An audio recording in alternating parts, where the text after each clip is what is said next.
I would like to thank Cancer Council Victoria for giving me this opportunity and for training me actually to be a community educator and a champion. And being a cancer survivor myself, I see myself very passionate about this subject. And when I talk about it, I feel like people do listen because they see in front of them an example of early detection. I always tell my story about how when I discovered the lump in my breast, I went straight to the doctor and look at me, yeah, in front of you, I'm well and everything is fine.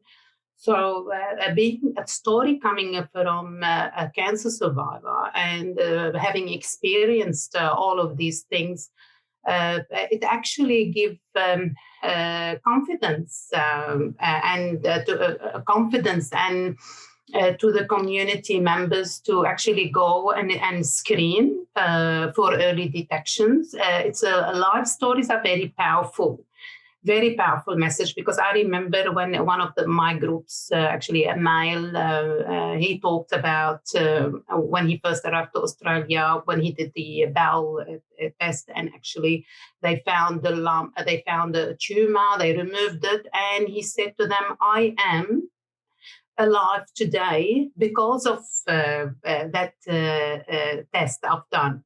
And the men in the group, they were very skeptical about it. At the start of the session, they were very skeptical about going and testing. But when they heard this live testament from a male like them, coming from the same background, speaking the same language, at the end of the session, they were saying, "We want to go and get tested," because very powerful for a person who went through this experience to be actually the one presenting the talk about it. People will listen more. Uh, they will listen more and they're more likely to go and get tested. And you said about how has the mentality changed. Our taboos and barriers and mentality has been embedded in us for such a long time that it needs a long time to change. But I've noticed a lot of change in people as after these the sessions. The people we did that attended our groups. I've noticed that at the end of the session, they will be saying actually the word cancer. They will say saratan. They wouldn't say, "Oh, that bad illness." They actually saying the word and they were saying, "No, it's all right. You can go and get tested. It's not a problem. It's about living longer, about being healthy, and it's like any other thing, physical illness, mental illness. It's all we finished about the taboos about these things. We have to address them as they are." And I was glad to hear these feedbacks from the groups.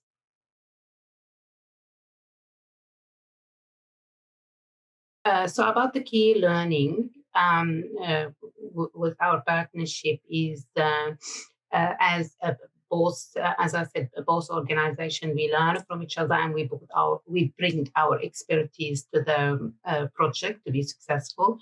And it's been good that the translated materials, that some of the materials has been translated into Arabic. So with Arabic welfare, this the communication with the community, we were able to as well to look at these materials and ask their opinion about how if they understand the translation, because it is very important to know that the materials translated they have to capture the intent, the meaning, the correct meaning on, and it's not only like translated literally, because the community, the Arabic speaking community, they need to understand what is the actual meaning or the intent from these translated materials. And plus, I believe that we captured as Arabic welfare from our clients that some of them they don't speak or they don't read or write their mother tongue, their language, original language. So by demonstrating face to face about specifically for the bowel cancer kit, it was more beneficial than actually just receiving the kit in the mail with translated materials. So that's a key learning from our campaign alongside the Cancer Council, and as well the sensitivity of the materials we are delivering. It has to be delivered by a staff or someone who is actually sensitive and culturally aware and of the sensitivity to be able to deliver it to the community.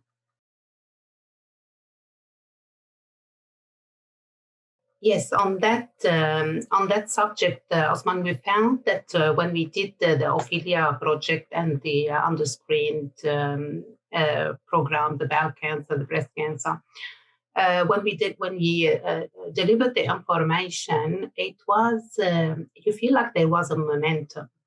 Our clients, our community members, they were very enthusiastic about the information, and they would go out to their community and talk about the subject. So it was spreading really fast. And then suddenly, so there were gaps between, the project. So this momentum had really actually lost its um, force.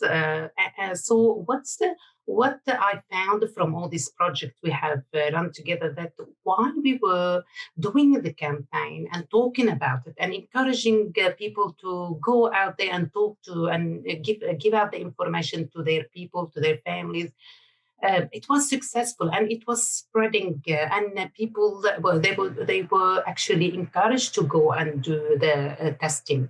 But as soon as it stops, it loses this momentum. So what I'm saying, it's good for Arabic Welfare and a Cancer Council to not lose this momentum, to capture this